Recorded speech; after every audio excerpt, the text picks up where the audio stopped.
What is up, guys? You got Not the Worst here, bringing you this week's patch notes recap. Not a super long one, so we're gonna head on into the notes here and hopefully fly through it pretty quickly. So first up, we got the Blooming Blossoms event that's gonna start. So that is not that; it's this guy right here. Basically, what's gonna happen is while you're logged in, starting at the maintenance from tonight, not the one when you first logged in, right after it. While you're logged in, you're going to get up to 5 petals per day for this little thing, and you can turn them in for cherry blossom boxes. We had this last week.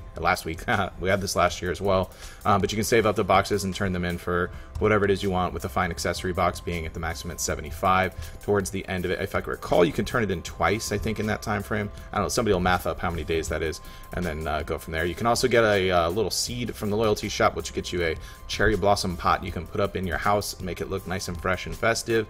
And then here's a little thing on how to plant a cherry blossom seed. So there's that. And next, aside from that, we have a cherry blossom spring theme background UI, which is also pretty normal for this time of year. We have the Bake a Cake for the Black Spirit event. This is actually like you have to make a cake in real life, so I'm not going to go into it because the only things I know how to make are like a dirty martini, and I can also make a call to Papa John's pizza and have a fresh cheese pizza here pretty quickly. Outside of that, I ain't making nothing.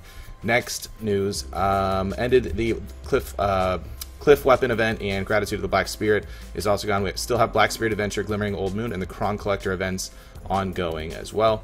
Added a feature to the warehouse which allows you to automatically recover items back to your warehouse when items automatically occasionally disappeared. So a sort of fix without having to wait until maintenance every single week to get your items back if you were experiencing them getting deleted. I hadn't personally, but I know it was happening to other people. So hopefully this will be a nice little workaround to try and avoid that as much as possible.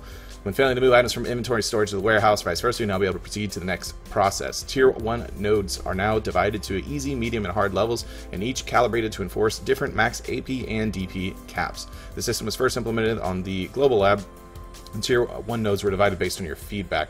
Hope this change will make Node Wars more accessible to newer guilds and guilds first venturing into the Node Wars scene. Max AP and DP calibrations will be applied to skills performed by characters and their summons in PvP, but not when they are mounted on guild mounts or siege weapons. Damage reduction rates will be calculated without taking in the DP calibrations into account. Please note that the new AP and DP calibrations will be applied to all those who are in an area in which a Node War for a Tier 1 node is taking place. So you can check it out here at Tier 1 Node War. I'm not going to read through the whole list, but you've got them listed here for which one's what, the max participants, and then a little bit lower here's medium list there, and then we have the hard here. Max AP for easy's 230 AP, 260 DP, mediums 250, 290, and the hard mode ones were 270, 320. So there's that. Total Node War tax pool has been increased by 5%. Tax ratio for Tier 1 to 4 was changed as the following. Before, tax ratio was from 1, 2, 3, 4, 20, 23, 27, and 30, and after they split it up to also match easy, medium, hard. So easy's 4%, medium 8, hard 12, and then 2, 3, 4 is 20, 24, and 32. Amount of Node War individual rewards: Shiny Medal of Honor increased for the wins of each tier. Also, adventures in the top 5% in regards to contribution will receive more medals depending on the tiers. Also a chart here to check out what it was before and after. Shadow Arena changes. Shadow Arena rankings window has improved, so you can see the rankings from monthly resets. Records with the accomplishment tabs of My Information while in Shadow Arena will no longer reset. Fixed an issue where the minimize and close buttons would not function when in window mode. Size of the time UI at the bottom of the Shadow Arena minimap's been adjusted. Added character skill descriptions in the Shadow Arena. Fixed the issue where the view skill details part of certain languages were not applied. Shadow Arena rankings for both solo and party will now reset at intervals of approximately every month starting March 27th maintenance. Fixed an issue where an error would occur on the quick slot when possessing a character, and fixed an issue where duplicate descriptions would appear in the quick slot. That is all for Shadow Arena this week. Alright, Central Marketplace. We now have the desired purchase price and set price will now stand out more conspicuously within the price list of the purchase and sell window at the Central Market. Added a feature which shows you that the Pearl Shop when there are items which are on sale at the Pearl Shop, and when you use and collect all at the Central Market, the buff status for value packs will now be displayed in the descriptions. Game world changes. Fixed issue where trees would occasionally look abnormal. Thanks, I guess. You can no longer repeatedly receive the HP Potion Beginner from the common rack. Darn, that exploit's cancelled. After obtaining loot below from defeating boss monsters, you can now properly exchange the loot through NPCs at Western Guard Camp. Red Nose Blade Fragment, Gieth's Mask Fragment, and Beg's Iron Mace Fragment. Conditions for interacting with the following NPCs at Common Sylvia have been removed. those guys listed there. Mounts, we got fixed an issue where certain parts of the horse portraits were abnormal, adjusted size of graphs which appear when you press the mount list, the stable and the world map, added a description button at the bottom right of the breeding market and horse market windows, which can be seen through the stable menu. Class changes. They did fix the bonus AP and damage reduction from Adventure Log and the 56 and level 60 rewards for AP and DP increases, so they now will push you into the appropriate brackets when it applies to them. So note that if you had 261 AP exactly before with both of those, you weren't actually hitting the 261 bracket regardless of what it said.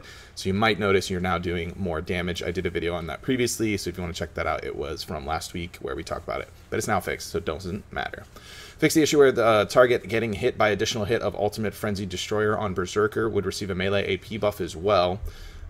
Hitting effect for Trina Demolition Axe has been changed to reflect the direction of the hit. Fix an issue where you could not sell an item when the selling price was more than the amount of silver you had in possession. We'll check out the Pearl Shop in just a minute. Adjusted difficulty lever, Dastard Beg appearing from quests due to the renewal of beginning quests. Monster NPC Beetle have been relocated to ease the interaction with the NPC when going through the Finding a Way Out quest. Number of steel imps in front of Western Guard Camp has increased due to the renewal of beginning quests, and you'll no longer get death penalty from getting killed by fireballs summoned by Boss Keith from the Dark Rift. Beginning stages of the main quests have been revamped. Not going to read through all of it. Essentially, you're going to start off in the Ancient Stone Chamber instead of the Western Guard Camp, and they've mapped it out so that that kind of works out and adjusted some quests so that it kind of follows up there. So before change there, after change there, you get it. Interface changes. Improvements have been made to the adventure log within the escape menu. Due to the removal of limits of the amount of silver you can possess, you can now select where to receive your silver when you sell items worth more than 500,000 silver at NPCs. That was really frustrating, especially with that event we just had with selling the little fortune lucky packs or whatever things, and for $1 million each, and you'd come back from like a grind session and it would always go straight into the storage instead of your own inventory. So definitely needed that change. Added a feature which displays the amount of materials needed for enhancing gear when more than 2 materials are consumed for the enhancement. Improved the Black Spirit's safe UI. Fixed an issue where the size of the quest icon above NPC's head would appear abnormal. Let's see. That promotion button no longer be displayed. Yada yada yada. Fix. Okay. Resolved issues. Fixed an issue where registering Maid Butler would occasionally make you log out. Class change with Lawn. Certain customizations while equipped with the Garnet Marniera headpiece would make the hair look unnatural. And fix the issue where the decorations of the right hip area would also appear unnatural when equipped with that exact thing I just said. Incomplete Special Gift Traveling Light quests have been completed, and the missing 7-day value pack reward has been distributed. Known issue, we are aware of the issue where the skill guide icon is not being properly displayed. This will be resolved with the April 3rd maintenance. So let us check out the Pearl Shop. Here we have nice little cinematic that we're not going to watch on here. And we've got female classes have the Spring Blossom outfit for 200 pearls. Male's equivalent is the Willow Breeze. Not a fan of either one, but I mean, I guess it's kind of fine. We have an event pack here with the wolves they keep trying to get everybody to get. So there's those guys again. Ones get bigger as you get them in higher tiers or whatever. Spring Ascension pack, you will get a premium outfit box, inventory plus 8, expansion coupon times just 1, artisan memories 10, 15-day blessing on Kama Sylph pack, 15-day value pack. You'll get 10 item collection increase scrolls, 5 combat EXP scrolls, 5 skill EXP scrolls, and a 10% discount, which looks like just on anything, straight 10% discount. It's a really good value for what you're getting at 5,400 pearls, but a lot of times with things like this, I mean, it's a super good value, but it's like, you also choose one of the 3 wolves too. I forgot to read that part, but it's like some of the stuff you don't necessarily need or want. Like, who really cares about combat EXP skill scrolls nowadays as much? I mean, it's nice, but I don't know. I feel like there's a lot of stuff you don't want that makes it like value-wise very good, but overall it's, you know, it's kind of like, I guess if you need a value pack and a blessing of Kama Sylph, then that's not a bad deal. Anyways, double panda pack gets you a lazy panda house, 2 pandas, a pet appearance change coupon, and a Campacho's organic feed, 6 of those bad boys. We got a pick and choose 3 costume pack. You can select 3 costumes out of 7, and you open the boxes to get the suitable costumes for your class. I guess that's a pretty sweet deal, actually. Yeah, good discount there, 6,600 normal for that. So it'd be around 3,300 pearls individually. Anyway, we got Spring of Balanos Mellow Music Box thing. We got a whole bunch of Cherry Blossom housing items here. Got a Zen Furniture items, and we have the Hasso Teaware prop set and Uramak furniture set. If you're trying to trick out your house, I guess there's your thing. And as we mentioned before, the Cherry Blossom seed to get your Cherry Blossom, which will also go in your house. So that is it for the patch notes. We made it. Hopefully it wasn't super long this round. Not a ton of changes for it, just a lot of events going on. The other thing they did not mention in it, at least in these notes, but obviously everyone kind of knows, the ring event is now over to try and get an attempt at a tri-ring and the Constellation Duo ring. So it will now be starting the Narc earring this week. It will last for 6 days, so you have to do it all 6 days, starting with the reset tonight.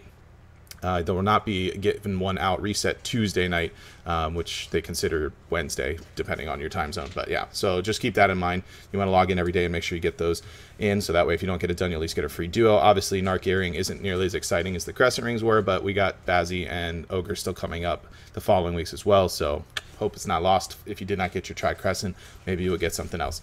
Anyways, that's going to be it for this video. Be sure to like it if you did enjoy this. If you are new to the channel, make sure you subscribe so that you get updates of when videos go live. If you want to catch the live streams, we do every single weekend. Saturdays 7 p.m., Sundays 1 p.m. Eastern.